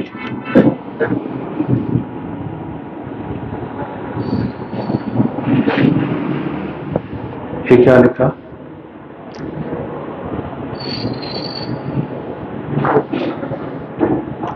اہل حدیث کی تخصیص کس طرح کریں جبکہ ہر شخص اپنے آپ اہل حدیث مانتا ہے؟ پتہ نہیں کیوں اہل حق جو ہے وہی اپنے آپ کو اہل حدیث کہتے ہیں. جو بندہ بدعتی ہو جاتا ہے اپنے آپ کو اہل حدیث کہنا چھوڑ دیتا ہے. یہ بات اسی طرح یاد رکھیں، ٹھیک ہے. جو بندہ بدعتی ہو جاتا ہے اہل حدیث کہنا چھوڑ دیتا ہے، ٹھیک ہے. جو اہل حدیث ہے وہ اہل حدیث ہے، جو اہل حدیث نہیں وہ اہل حدیث نہیں ہے. کیا صلاۃ تشبیہ کی روایات ایک ثابت ہوتے ہیں؟ پہلے میں نے ایک تحریر کی تھی اس میں ثابت کیا کہ صلاۃ تشبیہ ہے، صلاۃ تشبیہ کو ثابت نماز ہے.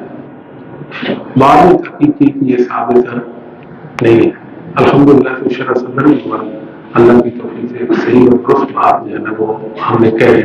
بعض لوگوں نے ایسے بھی مزاق بنا لیے، دیکھو جی صبح کیا اور شام کیا کی تحقیق بدلتی رہتی ہے. بھائی تحقیق نہیں بدلتی، تحقیق تو وہی رہتی ہے، بات ہوتا ہے کہ کچھ علمی حوالے سے چیزیں سامنے آ جاتی ہیں. کیا خیال ہے مرد عورت کے طریقہ نماز فرقن والے حدیث کیوں عمل نہیں کیا جاتا؟ میں اگر ہی بیٹھا ہوں، گیا تو نہیں ہوں، اگر کوئی بندہ ایک حدیث صحیح حدیث پیش کر دے مرد عورت کے طریقہ میں فرق ہے، طریقہ ہے نماز کیا انشاءاللہ ہم پہ عمل کر کے دکھا دیں گے. کیا خیال ہے پہلے حدیث لائن ہے ان کو آپ عمل کریں گے. ہاں جی، مرد عورت کے طریقہ یہ بات یہ نوموجود بات ہے. کیا نوموجود بات ایک خاص طبقہ سے ہوئی ہے کہ عورت ایسے نماز پڑھے گی، مرد ایسے پڑھے گا. پہلے لوگوں سلو تمہارا تو منہ سلی کا مطلب کیا ہے کہ میری طرح نماز پڑھے. فرمان نبی ہے مرد عورتوں کی ایک ہی نماز ہے نا، کوئی دو نمازیں عورتوں کا طریقہ نماز الگ ہے مردوں کا الگ ہے. یہ تو خاص فکر کے کچھ لوگ ہیں انہوں نے کہا کہ عورت ایسا کرے گی مرد ایسا کرے گا. ٹھیک ہے جی، کیا مرد ایسا کریں گے عورت ایسا کرے. وہ ہاتھ مارنے کے حوالے سے علامہ عینی نے جو لکھا ہے آپ تک کرواتے ہیں ان کا مزاق اڑاتے ہیں. وہ کہتے ہیں کہ زیر ناپ ہاتھ مارنے کے دو فائدے ہو جاتے ہیں. ابھی تو یہ ریکارڈنگ بھی ہے، اللہ معاف کرے. ایک تو یہ ہے کہ بندے کا اظہار بند طرح وہ محفوظ رہتا ہے. دوسری بات آپ علماء ہیں، آپ کو پتہ ہی ہے، سمجھ آئی، کیونکہ آپ حاشیہ پڑھتے ہیں نا. مرد عورت کے طریقہ نماز میں کوئی فرق نہیں. ٹھیک ہے جی، مرد عورت اگر مرد عورت کی نماز میں طریقہ نماز میں فرق ہوتا ہے نا، یہ لوگ ممبروں کے بجائے میناروں پہ ہوتے ہیں. آج اللہ کے فضل سے یہ میناروں پر ممبروں پر بھی نہیں ہے. یہ بات ٹھیک ہے، غلط ہے. جب تک اہل حدیث زندہ ہے اللہ کے سچے دین میں جو خلل واقع نہیں کر سکتا. بہت سے لوگ کرتے رہ جاتے ہیں، بڑے بڑے باطل نظریات ہوتے ہیں لوگوں کے تو لوگوں کو پروموٹ کرتے رہتے ہیں، مگر ثابت کرنا بہت مشکل کام ہوتا ہے. اچھا جی، فضل یدین بعد رکوع کیسا ہے؟ میرے مطابق یہ ہے کہ رکوع کے بعد ہاتھ نہیں مانگنے چاہیے، راجع بات یہ ہے. ٹھیک ہے، اگر کوئی مانگ لے اس کی روک ٹوک نہ کرے. آج تک میں نے کسی اہل حدیث بھائی کو، کسی اپنے طالب علم ساتھی کو یہ نہیں کہا کہ آپ نے رکوع کے بعد ہاتھ مانگے تو کیوں مانگے. میرا ریکارڈ ہے، اللہ حافظ. تو ٹھیک ہے، مانتا رہ جائے، ہمیں اس میں کیا مسئلہ ہے. توحید کی 3 اقسام خیر القرون سے ثابت ہے. نہیں، اقسام کو خیر القرون کو کیا ثابت کرنا ہے، یہ تو کلیئر بات ہے. بسم اللہ الرحمن الرحیم سے، بسم اللہ الرحمن الرحیم سے توحید کی 3 اقسام ثابت ہوتی ہیں. یہ بات ہی کوئی غلط ہے. ہاں جی، یہ بسم اللہ جس کو آتی ہے وہ تو کرے گا، جس کو بسم اللہ ہی نہیں آتی وہ بیچارہ کیا کرے گا. ان پر مسلمانوں کا اتفاق ہو گیا بار بار میں ضرورت کے تھا تاکہ اچھی طرح مسئلہ کو سمجھایا جائے. تھوڑی دیر روحیت درست بات سے کہا. اگر کوئی بندہ کہتا میں 3 قسموں کو نہیں مانتا مگر تھوڑی ویسے ہی مانوں جیسے ضلع رحمت مانتے ہیں تو ٹھیک ہے، ہمیں اس میں کیا مسئلہ ہے. کوئی ضروری ہے کہ 3 مانے اور پھر اس کے بعد وہ 3 واحد بنے گا. بدعتی شخص ہمیشہ نماز پڑھنا کیسا ہے؟ آپ بتائیں. آپ خود اس کو بدعتی کہہ رہے ہیں اور پوچھ رہے ہیں اس کے پیچھے نماز. بدعتی کے پیچھے نماز نہ پڑھے نا، ہمارے ائمہ نہیں پڑھتے تھے. اگر وہ پوچھے کیوں، آپ نے ہمارے محدثین نہیں پڑھتے تھے. کیا ہم تو اہل حدیث ہیں نا. اہل حدیث کا مطلب مسلک اہل حدیث، مسلک اہل حدیث کا مطلب یہ ہے کہ محدثین کا علم، محدثین کے علم میں یہ تھا کہ بدعتی کے پیچھے نماز نہ پڑھی جائے. اور اگر محدثین یہ بدعتی جو ہمارے دور کی بدعتی ہے، جہمیہ، معتزلہ، اشاعرہ، مفوضہ، ان کو دیکھ لیتے تھے کانوں کو ہاتھ لگا. توبہ توبہ، ان کے تو پاس سے بھی نہ گزرے تھے، ان کے پیچھے نماز پڑھنا تو بہت دور کی بات ہے. بات سمجھ آتی ہے کہ نہیں؟ ہماری دلیل کیا ہے؟ محدثین کا علم ہے. کوئی دنیا میں دے دی ہاں جی آپ پھر تو مقلد ہو گئے، جو مرضی ہے، لیکن محدثین کے علم میں نہیں ہے ایسی بات. اچھا، امام حنیفہ پر محدثین کے بارے میں کچھ علماء حدیث کہتے ہیں محدثین نے مسلم کی تعصب یا غلط فہمی کی وجہ سے باتیں کی ہیں. محدثین نظام تو بیٹا محدثین نظام جو تھے مسلم کی تعصب سے اور غلط فہمیوں سے پاک تھے. اگر محدثین ایسے ہیں تو پھر دین کا کوئی اعتبار ہی نہیں ہے. محدثین منصف تھے. دنیا کو عدل کے سپانے کی محدثین نے بتایا. اگر محدثین نہ ہوتے دنیا کو پتہ کیا ہوتا کہ عدل کیا ہے. محدثین ایک میزان ہے ایسے، ٹھیک ہے، صحیح وزن کرتے ہیں. کسی کا بھی کسی کو فقہ کہہ دیا آپ کو کیا مسئلہ ہے، محدثین ضعیف کہہ دیا آپ کو کیا مسئلہ ہے. کیا یہ محدثین اور وہ جانے آپ کو ان سے کیا غرض اور محدثین سے کیا غرض. ہم تو یہ بھی پوچھنا چاہتے ہیں لیکن اس کا بھی جواب کوئی نہیں ہے. ٹھیک ہے, برداشت کریں نا محدثین کو گالیاں دینے کے بجائے ان کے علم کو برداشت کریں. ٹھیک ہے, تو یہ ٹھیک ہے. کہتے ہیں اذا فسد اہل الشام فلا خیر. یہ شام سے مراد یہ بشار اسد والا شام نہیں ہے. اللہ کے بندو, ملک شام کی فضیلت میں جتنی روایتیں آتی ہیں وہ معاویہ کا شام مراد ہے. ٹھیک ہے, اس کا تو دنیا اب وجود نہیں ہے. بات تو نہیں سمجھے؟ ہاں, وہ معاویہ کا شام مراد ہے نا. یہ شام تھوڑا ہے آپ کا گناہ سے لتڑا ہوا شرک و کفر جس کے اندر ہوتا ہے, سمجھ میں نہیں آتی. وہ معاویہ کا شام تھا. اللہ معاویہ پر رحمت فرمائے. یہ کون پڑھے گا جی؟ یہ تو فارسی لکھا ہوا ہے, آپ پڑھیں گے. ہاں جی, اچھا. پوچھتے ہیں اصولیوں کی اصول حدیث پر کون سی کتاب جس کے بارے میں حضرت تنبیہ کی گئی ہے؟ لیکن انہوں نے اصول فقہ سے متعلق جو کتابیں ہیں ہر ایک نے اصول حدیث کو بھی ٹچ کیا ہے. یہ سب معلوم واضح ہے. ٹھیک ہے, مثال شافعی نے, آپ نے, مالکیوں نے, حنبلیوں نے, حنفیوں نے, حتیٰ کہ ظاہریوں نے, انہوں نے ظاہر اپنے اصول فقہ جب بیان کیے, وضع کیے, اصول فقہ محدثین کے اصول فقہ کے مقابلے میں اصول فقہ اور محدثین کے اصول حدیث کے مقابلے میں اصول حدیث ان لوگوں نے وضع کی ہے. یہ تو ہمارے مجرم میں گرفتار نہیں ہو سکتے, چلے گئے نا پانچ کے, ورنہ ہمیں کو گرفتار کرتے کیا ہے. ہاں جی. امام خطیب بغدادی کی کتب میں معتزلہ کے اصول ہیں. اصل یہ اصول کی طرف ہم نے لکھ لیے نا, ہم کو اصول بھی ذکر کر دی ہے سندوں کے ساتھ. اچھا, یہ کیا بیٹا کیا لکھا تھا اس میں؟ اچھا جی, ٹھیک ہے. یہ اس دور میں بھی ایسی حدیث موجود ہیں جن کی تحقیق نہ کی گئی ہو. بھائی بہت ساری حدیثیں ایسی ہیں جن کی تحقیق نہیں ہوئی. دیکھیں اصل مسئلہ یہ تحقیق آپ کی اپنی ہے. تحقیق آپ کی, کسی نے کر بھی دیے تو آپ کو کیا, نہیں کیا تو آپ کو کیا. تو جی بسم اللہ, آپ میری بات کر رہے ہیں تو مجھے فرمائیے کیا تھا آپ کی اپنی تحقیق. آپ اپنی تحقیق کی بات کریں گے, اہل علم کی تحقیق کی بات نہ کریں. بات تو نہیں سمجھائی. میں تو بچوں کو تحدیث نعمت کے طور پر بتاتا ہوں کہ بہت سارے ساتھی تھے جمعہ کو وہ نا فون کرتے تھے کسی کو فلاں حدیث ہے وہ کیسی ہے, فلاں کیسی ہے, تو ہوتا ہم فضائل سے متعلق. تو ترغیب و ترہیب پر میں اپنے حکم لگایا, 47 روایتوں پر حکم لگایا تاکہ کسی کو بیان بھی کرے تو اعتماد کے ساتھ بیان کرے. بات سمجھا ٹھیک نہیں؟ تحقیق ہوئی ہے جو آپ نے خود کی ہے, کسی نے کی ہے اس کا آپ کو کوئی فائدہ نہیں. اچھا جی, کیا امام ابن حزم رحمہ اللہ امام اہل سنت میں سے نہیں؟ ابن حزم پر شیخ الاسلام ابن تیمیہ نے سخت جرح کر دی کہ یہ جامع ہے. ہاں جی, کوئی دلیلیں بھی دی ہیں. امام ترمذی اپنی صحیح میں حسن صحیح, یہ ہم نے لکھ دیا مضمون اس پر لکھ دیا بچے. اچھا جی,